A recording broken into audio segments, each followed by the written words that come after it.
Hey guys, welcome back to the Meatend. We've gone ahead and trimmed up our ribs. We've removed the membrane. Now it's time to just go ahead and give them a seasoning. Now, this week we're going to do 3 different mustard rubs, one for each. This one is a cranberry mustard. That's going to go on one.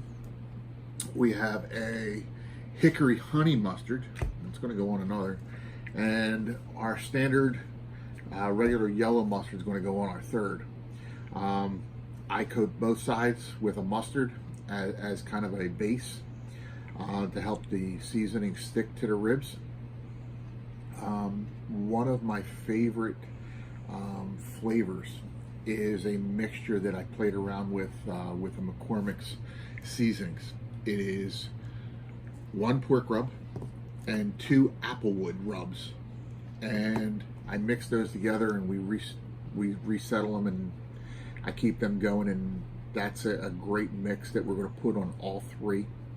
And then we're going to mix up our own blend of barbecue sauce for the last hour.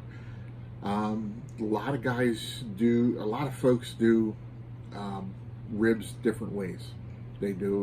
I tend to go with the 3-2-1 method, which is 3 hours at 225 degrees, unwrapped, bone side down, followed by wrapped for 2 hours in tinfoil, followed by another hour of unwrapped, all at 225 degrees. And we're going to go through that process today. You'll see that in motion. Some guys like to leave them unwrapped. To me, that gives a drier rib. I like a moister, juicier rib. The 3-2-1 method kind of gives you a fall off the bone type experience with your ribs. The guys that do competitions say that that's overcooked and this, that, and the other.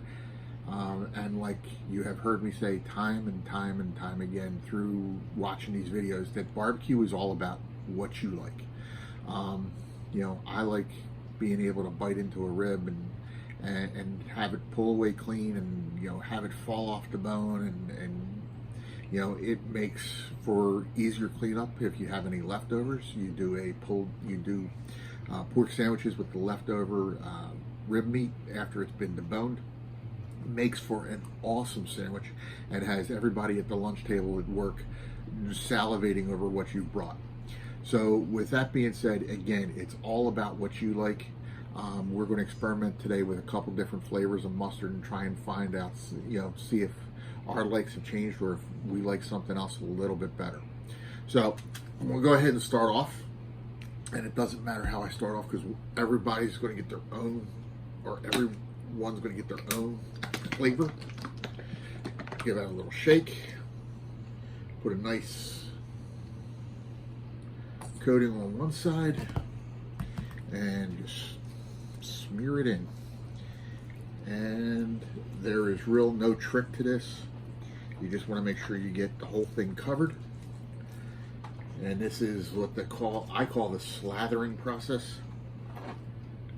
Flip it over, do the other side.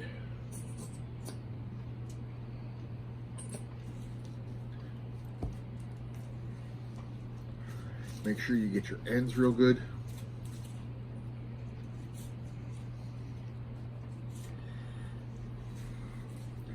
Might need a little more here.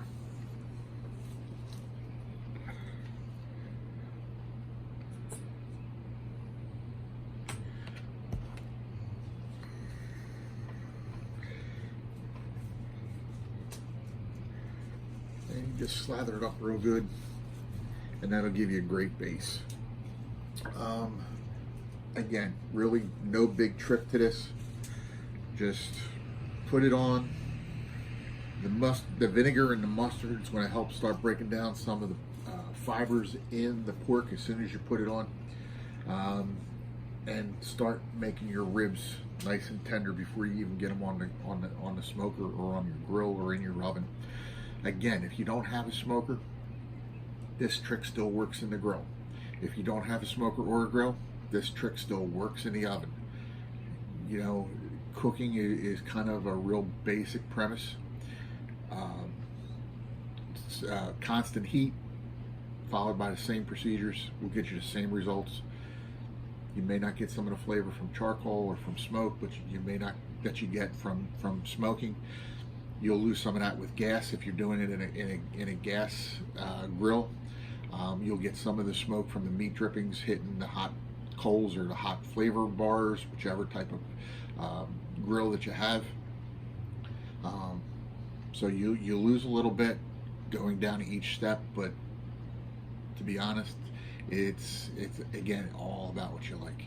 So we're gonna go ahead and I'm gonna mustard the rest of these up. I'm gonna come back to show you just the sprinkle, and that's gonna be a real easy step as well. So stay tuned for the rest of the meat end.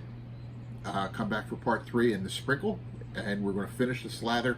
Come back for the sprinkle. See you in a couple of minutes.